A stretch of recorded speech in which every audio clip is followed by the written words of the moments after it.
Hello guys and welcome to Odds on Europa League Match Day 1. Let's analyze the 8 best games with Daniele Fisichella and Alvaro. Hello guys. Ciao. Nice Hello. to see you. And with you, write your comments. This is a live video, so also ask any question to Dani and Alvaro. Write your comments below in the video, and of course, press the like and subscribe. And now let's go on with the show.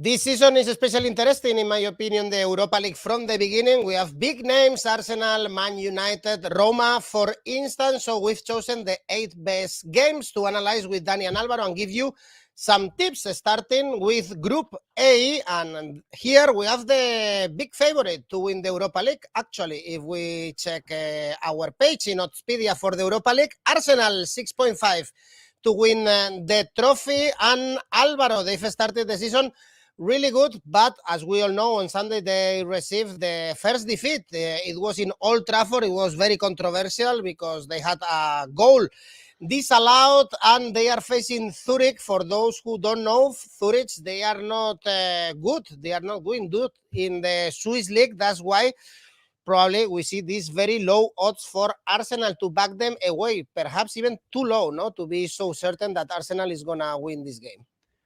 I think so, yeah, they are too low. By the way, I'm wearing Arsenal jersey, but that doesn't mean that I support necessarily Arsenal. Is that because I just like it.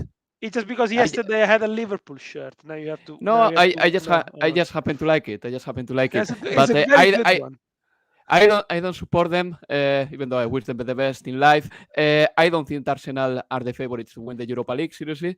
On the basis of something very simple. I mean, they don't have a very strong squad. The other day, they couldn't have many against Manchester United. They didn't bring many options from the bench. Manchester United brought in Cristiano Ronaldo and Casemiro, and Arsenal was bringing in the likes of Emile Smith-Rowe, who has suffered a few injuries, or, for example, Eddie Nketiah. So I think that Arsenal's problem this season is that they don't have a very big squad. And when it comes to playing a few competitions, this may cost them. They are doing very well at the beginning of the season. I'm not saying no to that, but I'm saying that in the long run, they may suffer a little bit from having a very thin squad, in my opinion. This is a very tough group, by the way, with Arsenal, PSV, Eindhoven, Bodo Glimt, which last year gave some trouble to Roma. Let's talk about Zurich as well. I mean, they are coming from the preliminary rounds. They defeated Linfield and Hearts in their way to the Europa League, so they've been a little bit of a very strong side for the teams in the islands, Great Britain, Ireland as well. And right now they are bottom of the table in their own league, penultimate in fact, and they have conceded far too many goals, 16 goals conceded in 7 games. So let's see how Franco Foda's side is doing against Arsenal. I think that Arsenal is the favorite for this game. Yes, the answer is yes. Do I believe that Arsenal is going to beat them heavily? Let's see, because Mikel Arteta is going to rotate. In the Premier League, he's not rotating, but in the Europa League, he's going to rotate. I'm pretty sure about that, and I don't know how the rotations are going to work. So I'm going to go for something very conservative, an Asian handicap of plus 1.75 for Zurich. That pays 174. I think Arsenal, as the song says, they got reason to be cheerful, after being beaten at Manchester United, because I think they were a good side for at least 65 minutes. They had a good dominance, good spells. They controlled the ball well, but then maybe they were a little bit naive against Manchester United, especially after the equalizer. They kept keeping the ball a bit too much, allowing Manchester United to get back in position, and they were caught on the break because Arteta likes to play a high line. But I think so far the season of Arsenal has been very positive, good recruitment. I agree with Alvaro. I don't think the squad is deep enough to compete obviously for the Premier League, but they've added quality, and they've added a great striker in Gabriel Jesus. Will he play this one? I am not sure. If you look at the Europa League records, Arsenal are a bit of a Europa League beast. 75% win in the Europa League group stages.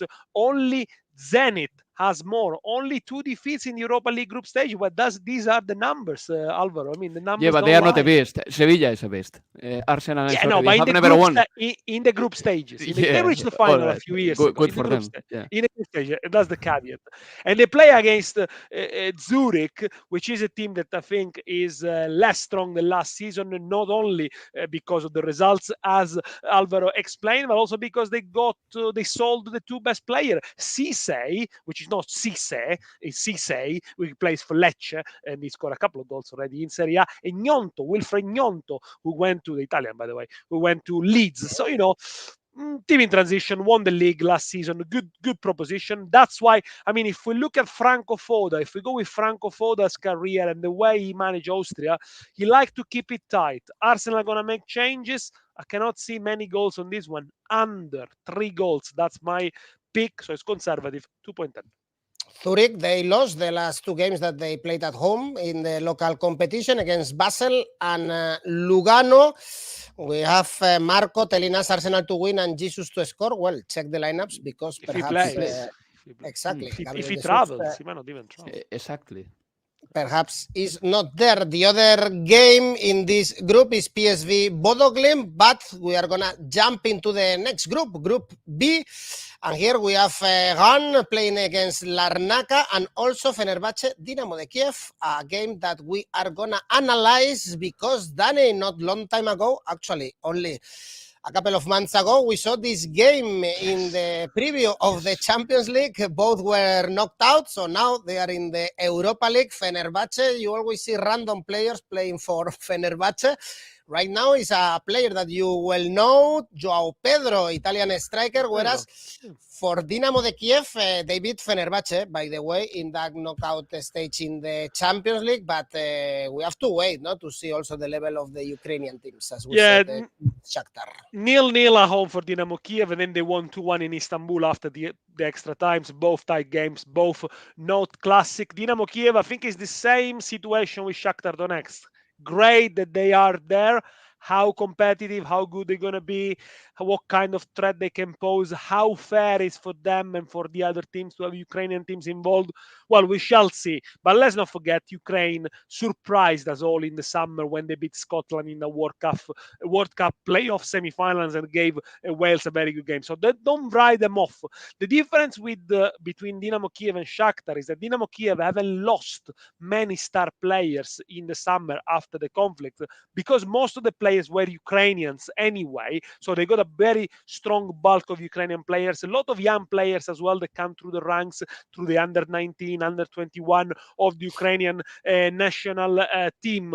They were easily beat by Benfica, though, in the Champions League knockout stages, 5-0, and they got a very experienced manager, Mircea Lucescu.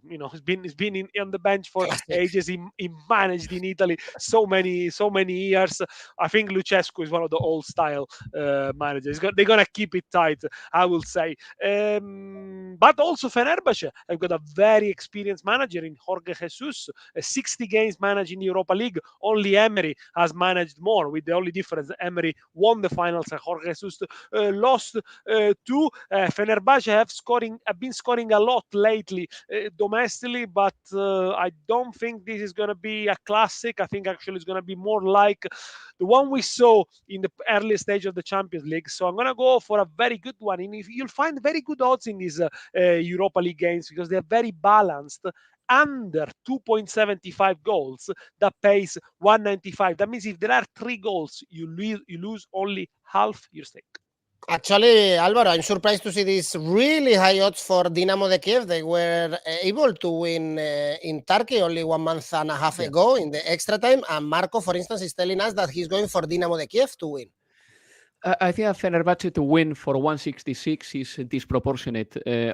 Just because we saw in the July qualification for the Champions League that Dynamo Kiev beat Fenerbahce. Therefore, I wouldn't go for the full-time market. Definitely not.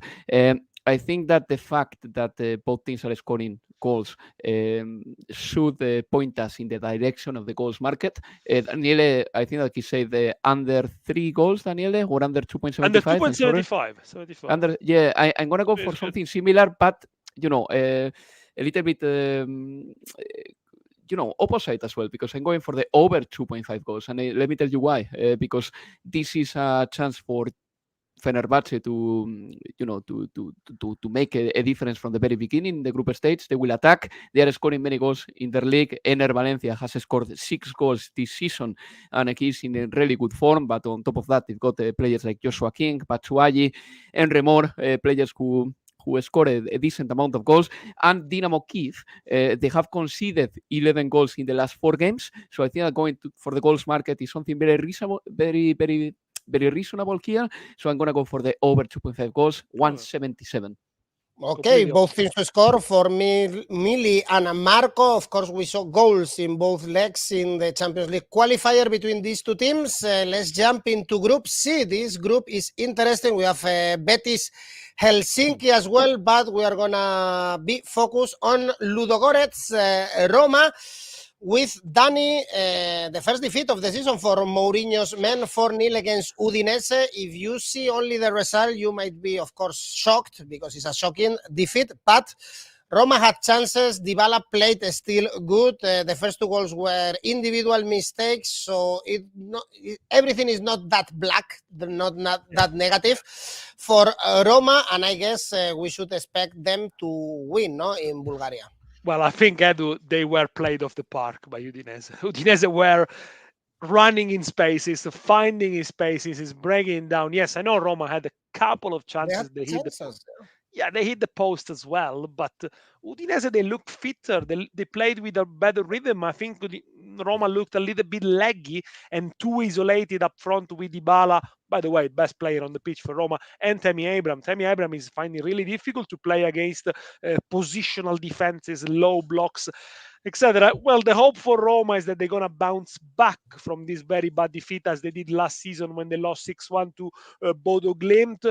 But I don't think Mourinho's got any excuses apart from the injuries of Zaniolo and Wijnaldum. And out of a sudden, Roma, the kings of the transfer market in Italy, they look a little bit short in terms of changes. Let's see how many changes Mourinho does and whether he trusts the fringe players this year, which he didn't do much last year. So I would expect Belotti to play. I would expect Shomudorov to play. I would not expect Pellegrini, for example, to be featuring, or Dybala, or maybe in the second half. Look, Roma last year, they won the Conference League in style, and they negotiated the group very well. However, when it came to the knockout stages, they weren't scoring many goals. They were not letting many goals in either. So 5 out of 7 of the Conference League knockout stages, where the oppositions were tougher, were under 2.5 goals. But they do score in Europe. They score for 27 consecutive games in Europe. That's the longest streak in Europe of all teams. Surprise. But they're going to face a Ludogorets team that is weak. No wins in the last 18 Europa League games. And that's the current negative record in Europe. So 2 teams that have got issues of their own, if you like. I can see a high-scoring game maybe here. I think because Roma are going to make changes. I wouldn't be surprised if they let the odd goal in. Both to score. I like it. 194. Ludogorets' record in Europe is negative, actually, and we saw them as well, Alvaro, in the Champions League preview, not even competing against Dynamo Zagreb.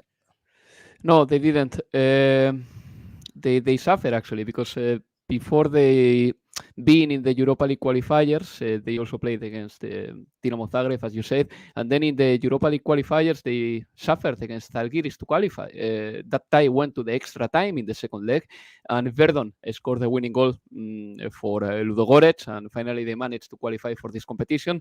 But the truth is that they haven't reflected their dominance in Bulgarian football with some sort of good form in the Europa League. They have won 11 league titles in a row, which is unprecedented, I would say, in Bulgarian football.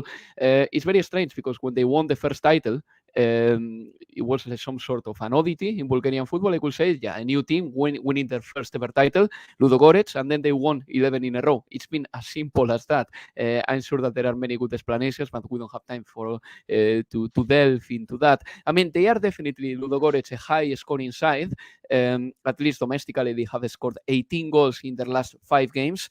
And, the only problem for them is that they have lost Pieros Sotiriou, a Cypriot player who scored 23 goals last season.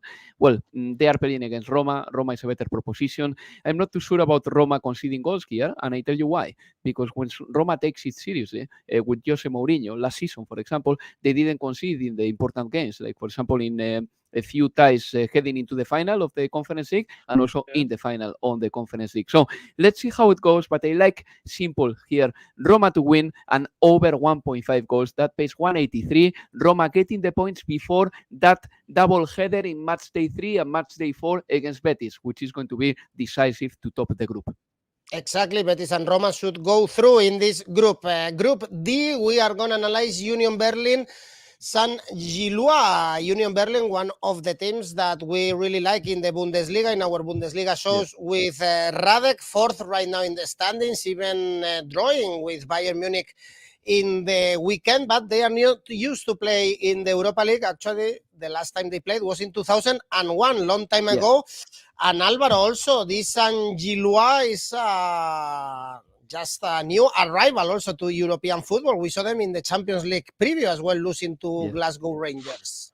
They lost to Glasgow Rangers in the Champions League qualification. Right now they are 5th in the Belgian league, and it's still to be seen how good they are going to do against a team like Union Berlin, who are doing very well in the Bundesliga. I mean, they are 4th in the league, but they have had a very tough calendar. This is what catches my eye straight away. The fact that they have played against Bayern, they drew this weekend. They have played against Leipzig already. They have played against Schalke, and they demolished Schalke. So, the start hasn't been easy. I'm not saying that Schalke is one of the top German sides anymore, but Leipzig and Bayern are. And yet, Union Berlin is 4th in the league. Is the second team with the best goal difference after 5 games, which is very promising as well. I mean, when they win by good margins as well, as they did against Schalke. They don't have any recognizable, really good scorer. Sven Mitchell, Jordan have scored 2 goals each, but that is, nowhere near the numbers that, for example, Sadio Mane can hit in the Bundesliga this season. And as you say, it's the first time that they are in the tournament since 2001. Since I believe that they are in a very good moment, since I believe that it's a good time for them, I'm going to back them with an Asian handicap of minus 0.75 for Union Berlin. That pays 173, and that means that if they win by 1, you get half a win, and if they win by 2, you win. I agree with you, Alvaro. Actually, I'm going even higher. I'm going to go Union Berlin Asian handicap -1, which doubles your stake. It pays 2, and with now nothing taking away from Union San Gillois, which is one of my second favorite teams. I got a dear friend in Brussels, so we all chat about Union San Gillois, by the way. And this is a good team. It's an exciting project. It's the same owner of Brighton who took the club over in Belgium, and they are recruiting players from abroad, developing players there. It is interesting, and they are the first time in European competition since 1964. I think against Rangers they paid the price of experience. They won the first game 2-0, but then at Ibrox Park, too much high tempo. They barely got out of their half. They're doing okay in the league, despite being weaker perhaps the last season. They've lost the 2 best players, Undav and Mitoma, who went back to Brighton. They won 3 of the last 4, Union in the Belgian league. And, they played a very good football for the last couple seasons in a row, again, under the management of Felice Matsu, now is going to Anderlecht. It's a team that likes to play from the back, intricate passes, a quick transition. And now they got Gerrards, the new manager, trying to replicate that. Apart from, as I said, Mitoma and Undav, who they're missing, is pretty much the same team, a 3-5-2 system. Everyone seems to know what they're doing. Let's see what kind of challenge now they are faced with, because obviously this is a level up from what they've been doing so far. I like a couple of players, Teuma, Laupusin, someone to definitely watch. But Union Berlin, let's not forget, as Alvaro said, at the weekend they really kept Bayern at bay, and I think they are another exciting proposition to watch. I think Union San Gillois, gonna lose this one. I don't think they're gonna come out winners from the German capital. So as I said, as an handicap, Asian handicap -1 for Union Berlin. If Union Berlin wins only by 1 goal margin, you get your money back. In this group, we have Malmo Braga. Of course, Braga is a classic in the Europa League and will compete also to go through in this group. Let's jump into an exciting game. Red Star Monaco, Red Star second in the Serbian league. We saw them losing against Maccabi Haifa in a crazy tie, to be honest. We all thought that they were going to go through. They were leading the whole tie against Maccabi Haifa, but at the end, they are in the Europa League, and this Monaco, Danny, we were analyzing with Alain Balnegri in the French Ligue 1 that Clement was very close even to be sacked, but Monaco won against Nice. It's a really bad start of the season for Monaco. It's difficult to read Monaco. It's difficult to bet on Monaco as well, because they tend to do an under 2.5 goals game followed by an over 2.5 goals game. So you don't know where they stand. Maybe the good news for bettors is that at the weekend they beat Nizza 1-0. So maybe this is an over 2.5 goals. We don't know. I think this team, if you look at the player like Golovin, I think he represents Monaco perfectly. He can be great on his day. He can disappear from the pitch when he has another good day. So it's very difficult to understand. I think Monaco's strength mostly is in attack. They don't always fire, though. So very, very difficult to read. But, without a defeat in the last 8 away games in Ligue 1. So not easy for Red Star Belgrade. And you can see why the odds. But I don't think, Monaco are so clear favorites. Also because they only won one of the last 7 away Europa League games. Red Star only 1 defeat in the last 14 home games, going to the Maracana of Belgrade is not easy. And I think against Maccabi Haifa, if they replay the game 100 times, Red Star Belgrade qualifies 101 times because they were so unlucky. Double chance for Red Star Belgrade, who are not the favorites. I like it. 1x at 180. Exactly. Marco is going for a draw, for instance. He's good in this match. Alvaro, if we go against Monaco, we saw them also suffering in Europe in the Champions League qualifiers, of course. Yeah, I think that this is the kind of game in which chaos can impose itself. I really think so. And if chaos imposes itself, then there are many good players who can make the difference up front. I mean, if I look at Monaco squad, the likes of Minamino, but especially Ben Yedder and Kevin Volland can really be deadly. And when it comes to Red Star, they are scoring many goals. I mean, this is unquestionable. I mean, there is a pattern there. The last time they didn't score a goal in a competitive game was against Partizan Belgrade in April. That's a long time, and they have played a lot of football since then. So, I think that this side, Red Star, will probably eye this game as one of the group winning games because they are playing at home, because they have done very well in their own ground, and because they must be hungry and eager after what happened against Maccabi Haifa, who came back from behind and drew the game in the Champions League qualifier. So, for this game, I'm going to go for the goals market over 2.5 goals, 178. And of course, have a look to the Ghanaian signing Osman Bukhari, who has scored 7 goals in 8 games for Red Star. If he plays, obviously, he's going to be the biggest threat of the Serbian side. Fenerbahce Trabzonspor is the other game in this group. Let's jump into the next game because we have really good games. Lazio Feyenoord. This is a big game. Lazio to win is 2.0. It looks very good to me. Alvaro, although they are coming from the first defeat of the season against Napoli, and they are playing Feyenoord, who are strong in the Eredivisie. They are second right now. I'm sure Danny remember last time Feyenoord played in the Italian capital, the supporters made a mess, absolutely, by the way. La Barcaccia, they destroyed Piazza Navona, la Barcaccia. Piazza Spagna. Piazza Spagna, yeah, that's true. Alvaro, how do you see this game?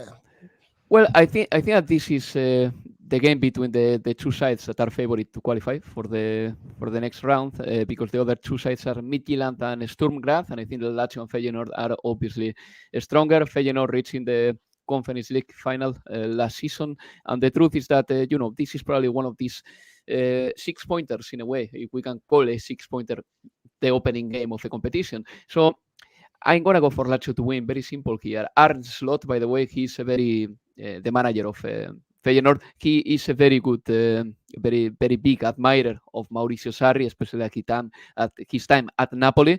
But Lazio to win looks to me like the right bet here. I know that Lazio lost in the weekend, but here playing at home, a home win doubles up your bet. Lazio to win 2.0. I love this one.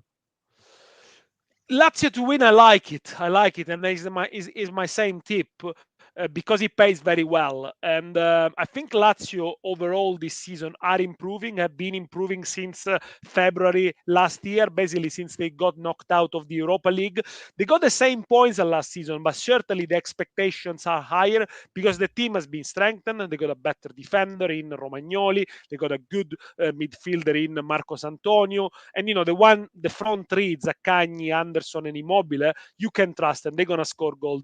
They were the second top scorers in Serie A. The issue is here with the midweek games is that have they actually bought a replacement for Immobile? No, they haven't, because they got the young Cancellieri from Verona. But if Sarri doesn't play Immobile, Milinkovic-Savic, Pedro, Zaccagni, etc., they might struggling. And also wonder how much Sarri does he actually like this competition. He's always been very critical of the Thursday, Sunday schedule. Always, he hates that. Although he won the competition with Chelsea, but remember, when he won it with Chelsea, he was changing 11 players on a Thursday because Chelsea got a big squad, but he believed that players could not play, such a tight schedule.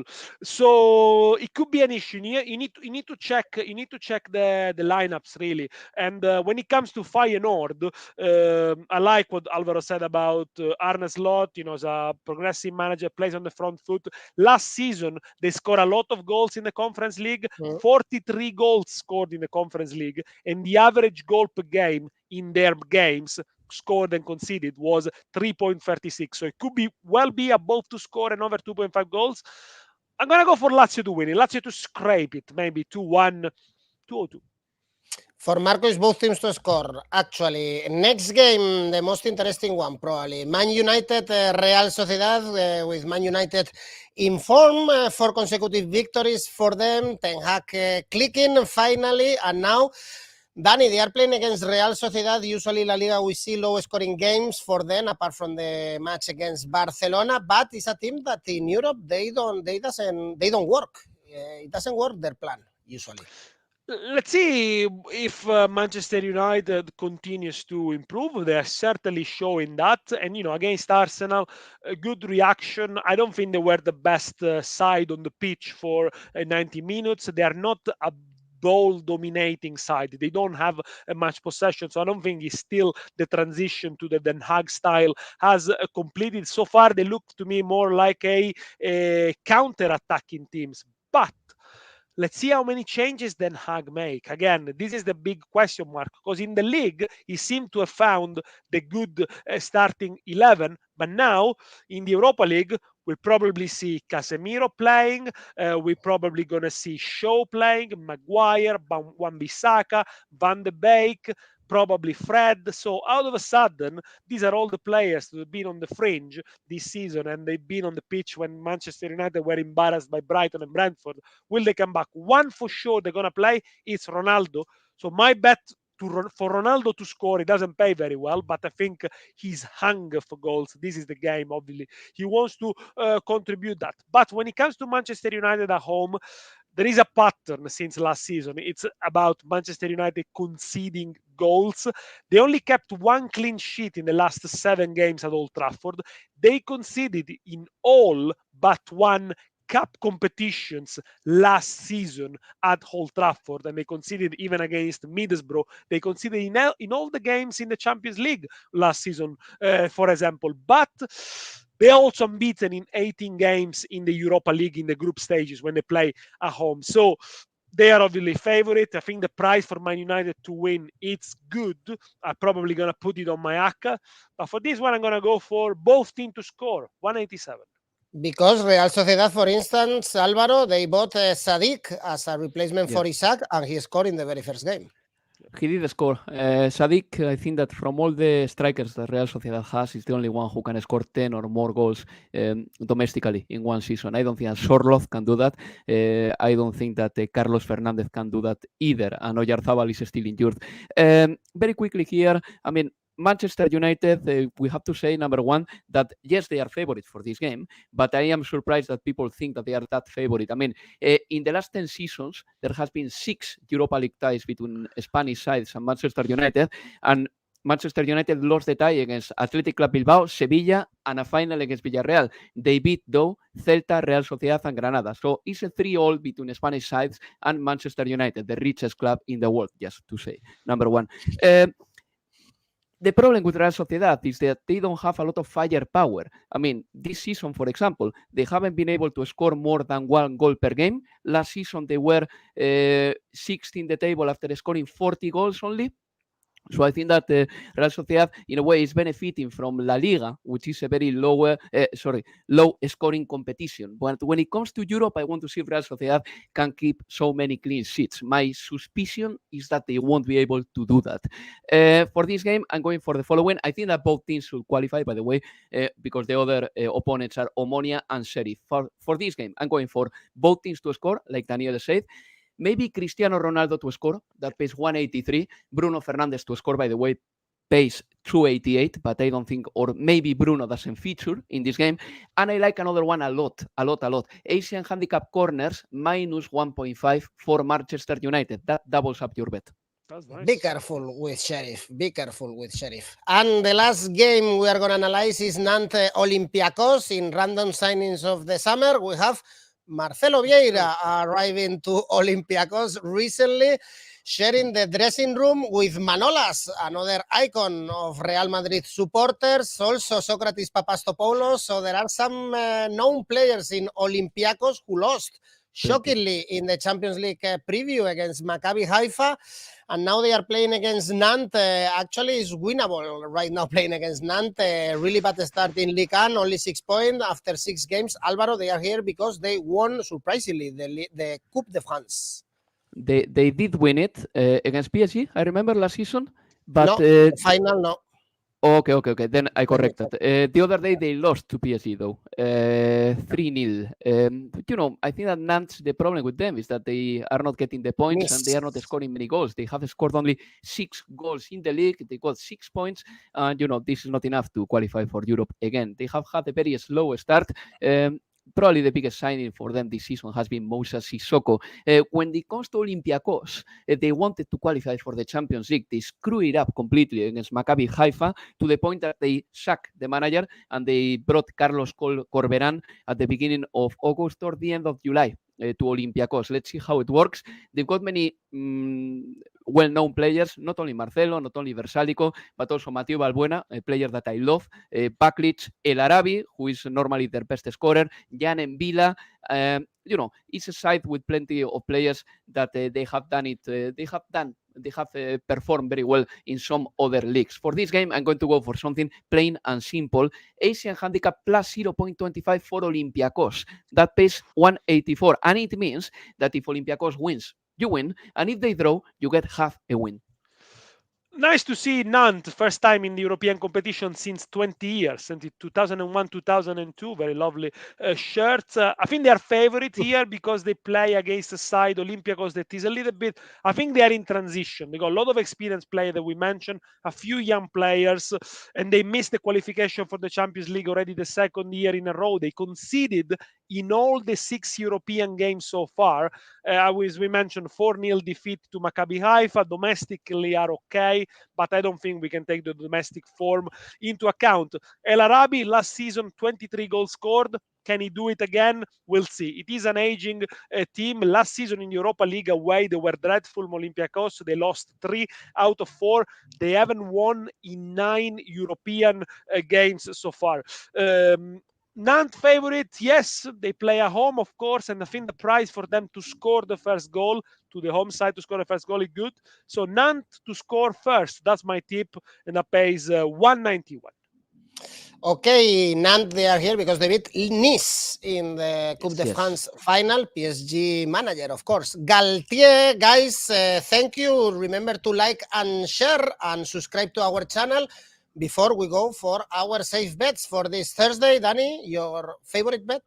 My favorite bet features a game we haven't talked about, but I like a lot. PSV against Bodo Glimt, both to score 178. Do you have a safe bet, favorite bet, Alvaro? Of course. Ludogorets, Roma to win, and over 1.5 goals. All right, and our ACCA with so many games on Thursday, Alvaro? Very quickly, Union Berlin to win, Lazio to win, Asian handicap corners minus 1.5 for Manchester United, and Roma to win and over 1.5 goals. Altogether, 11. We have it in the screen, so let's note it down. And Danny, yours? Roma not to lose in Bulgaria, Asian handicap 0. Union Berlin to win, so I agree with Alvaro. Red Star Monaco over 2.5 goals, and Manchester United to beat Real Sociedad odds 6. What is gonna say your friend in Brussels, Danny? No one give a chance for Union Gallois. Well, let's see it. We have plenty of games in Europe this match day this week, so let's enjoy it. Thanks, guys, and don't forget to subscribe and like us. See you next week. Ciao, see you soon. Bye-bye. Bye-bye.